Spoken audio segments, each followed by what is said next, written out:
So no rate hike in June, but does the recent economic data suggest that the Fed is done raising its key interest rate?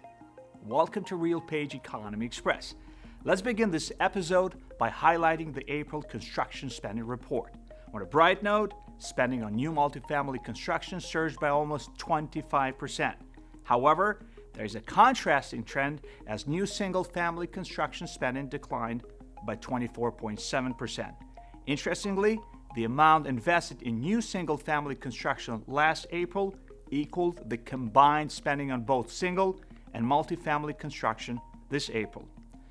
One of the notable reports of late is May's employment situation, which brings some surprises. According to the BLS, our economy added 339,000 jobs in May. Now, most gains occurred in the professional and business services, which tend to have higher wages. Employment in the financial sector was very little changed, so perhaps this industry has now stabilized. On the other hand, the average hourly earnings over the past 12 months rose 4.3%, which is higher than May's inflation rate. And in light of these reports and other economic data, we are revising our employment forecasts at the metro level. As a result, markets like Jacksonville, Detroit, and Phoenix will see an upgrade in their outlook.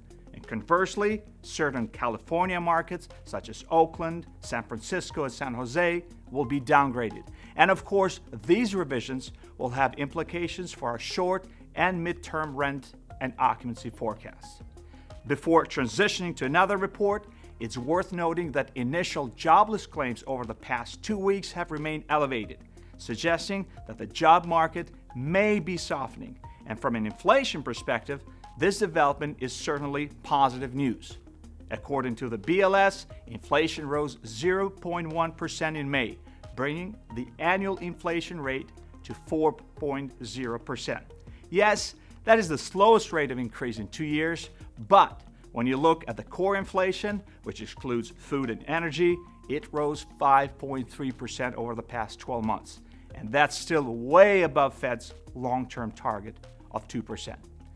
Given the array of mixed signals the economy is sending us, the Fed yesterday announced a pause on interest rate hikes, but implied that if inflation in the next few weeks doesn't cool off faster, there will be more hikes before the end of the year. And that's what we have been saying all along.